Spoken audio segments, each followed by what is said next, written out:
हरे कृष्णा, राधे राधे। भाइयों बहनों, यह बात जानना बहुत ज़रूरी है कि अगर बाती का गलत स्थान, गलत समय और गलत व्यवहार किस तरह से आपके जीवन में अचानक से संकट खड़े कर देता है।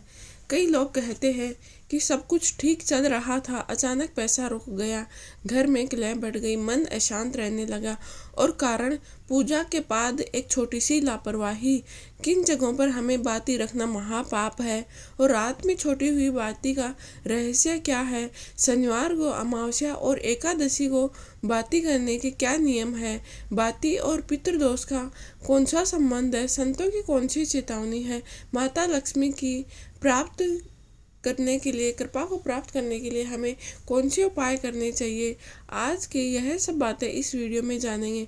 सबसे पहली बात है कि ये 7 भूलें हमें भूल कर भी नहीं करनी चाहिए। पहला है, रसोई घर में माता अन्नपूर्णा का स्थान होता है, वहाँ पर पूजा या बाती के अवशेष नहीं रखना चाहिए, क्योंकि रसोई में पूजा के अवशेष या बाती रखने से अन्न की कमी या भोजन में अशुद्धता, आर्थिक तनाव होता है। शास्त्र कहते हैं कि यत्र अन्नम तत्र अवशेषों ने स्थापिते, अर्थात जहाँ पर अन्न होता है वहाँ पर पूजा के अवशेष स्थापित नहीं करने चाहिए। दूसरा गलती है कि कई बार कई लोग क्या करते हैं कि शयन कक्ष में दीपक को बुझाकर वहीं छोड़ देते हैं। बस ये सबसे खतरनाक गलती होती है। इसका प्रभाव डरावने सपने, मानसिक अशांति और पति पत्नी में दूरी के रूप में आता है। तीसरा है कि पूजा घर में बत्ती को खुली छोड़ देना। हाँ, सुनकर अजीब लगेगा, लेकिन पूजा घर में बाती को खुला छोड़ देना भी दोषपूर्ण है, क्योंकि पूजा घर सात्विक स्थान है और जली हुई बाती अपना कर्म पूरा कर चुकी होती है, तो उसे मिट्टी में दबाना चाहिए या बाहर समर्पित करना चाहिए। चौथी गलती है कि कई लोग क्या करते हैं कि घर की छत पर बत्ती को छोड़ देते हैं, जो कि नकारात्मक शक्तियों की आकर्षित करती है। घर में अचानक बाधाएं आने लगती है, विशेषकर अमावस्या की रात को नकारात्मक शक्तियां ज़्यादा हावी हो जाती हैं। बत्तियों को कई लोग क्या करते हैं कि नल में बहा देते हैं, बहते हुए पानी में बहा देते हैं। नल की टंकी में कहीं भी नहीं बहाना चाहिए, क्योंकि जल देवता जल तत्व होता है और बाती अग्नि तत्व होता है। दोनों का टकराव अशांति उत्पन्न करता है। कई लोग क्या करते हैं कि बत्ती पूजा करने के बाद झाड़ू के पास उसके अवशेषों को रख देते हैं, जो कि झाड़ू दरिद्रता की सवारी मानी जाती है। शास्त्रों के अनुसार बाती को झाड़ू के पास रखने से धन ठहरता नहीं है, घर खाली होने लगता है। सातवीं गलती क्या करते हैं, कई लोग बत्ती को बच्चों के हाथों में दे देते हैं। कई लोग अनजाने में बच्चों को दे देते हैं, इससे बच्चों की ऊर्जा प्रभावित होती है, उनका मन पढ़ाई में नहीं लगता है। तो रात में जली हुई बाती को छोड़ने का क्या रहस्य है? अगर दिया बुझ जाए तो बाती को सुबह तक वहीं पड़ी रहे तो क्या होता है?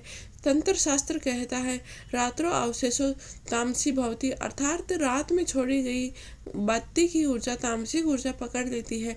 तो इसका समाधान क्या करना चाहिए? तो इसके लिए हमें सूर्योदय के बाद स्नान करके बड़े ही श्रद्धा भाव से उस बत्ती को वहाँ से हटाना चाहिए, और हटाने के बाद विशेष दिन के विशेष बाती के कुछ नियम होते हैं। जैसे शनिवार के दिन बाती को घर में नहीं रखना चाहिए, पीपल के नीचे ही रखें, क्योंकि यह शनि दोष को काटता है, रुकावटें पैदा करते हैं। अमावस्या की बाती जलने के बाद सीधे उसे मिट्टी में समर्पित कर दे, क्योंकि घर में एक भी बल नहीं रखना चाहिए। अमावस्या को तामसिक शक्तियाँ सक्रिय की होती है, इसीलिए बत्ती को घर में नहीं रखना चाहिए। एकादशी की बत्ती तुलसी के पास या गमले में दबाना बहुत ही शुभ माना जाता है, क्योंकि एकादशी के दिन बत्ती में माँ की शक्ति उसमें आ जाती है, जागृत हो जाती है, तो उसे तुलसी के गमले में दबाना अत्यंत ही शुभ माना जाता है।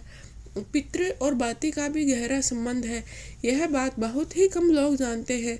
गलत तरीके से पूजा अवशेषों को फेंकना पितृदोष बढ़ाता है और वो संकेत देते हैं बिना किसी कारण से ही हमारे काम में रुकावट आ जाने लग जाती है, संतान कष्ट में हो जाती है, नौकरी में बार बार समस्या होती है। गरुड़ पुराण कहता है, अवशेष अपमाने पितृकुपशन्ति, अर्थात अवशेषों का अपमान करने से पितृ क्रोधित होते हैं। तो ऐसे कौन से गुप्त उपाय हैं जो माता लक्ष्मी की कृपा तुरंत पाने के लिए हमें करना चाहिए। अगर घर में पहले से गलती हो चुकी है तो यह उपाय करें। 3 दिन का शुद्धिकरण उपाय करें। शुक्रवार को एक नया दीपक जलाएं। शुद्ध घी या तेल से दीपक को बुझने के बाद बाती को पीपल के नीचे रख के ओम महालक्ष्मी बोलते हुए रखें। शनिवार तक करें। 3 शुक्रवार लगातार 3 शुक्रवार को करने के बाद आपके जो पुरानी गलतियां थी वो समाप्त हो जाएंगी। संत भी चेतावनी देते हैं कि जो दिए की शक्ति का सम्मान नहीं करता है उसके घर में ईश्वर नहीं ठहरते हैं। यह केवल विश्वास नहीं है, अनुभव की बात है। प्यारे भाइयों बहनों, यह बात छोटी सी है लेकिन इससे जुड़ा नियम जीवन को बदल देता है। आज से ही यह लापरवाही बंद कर दे, अज्ञान बंद कर दे, शास्त्रों के अनुसार व्यवहार करे। याद रखे, जहाँ पर नए दीपक का आदर होता है वहाँ पर ही सम्मान होता है। अगर आपको यह जानकारी अच्छी लगी है तो वीडियो को लाइक शेयर जरूर करें और कमेंट बॉक्स में जय माँ लक्ष्मी अवश्य लिखें। हे माँ लक्ष्मी, जो भी भक्त मेरी यह वीडियो देख रहा है उस पर अपनी कृपा दृष्टि बनाए रखना, उसके घर से गरीबी को हमेशा हमेशा के लिए मिटा देना। जय माता लक्ष्मी।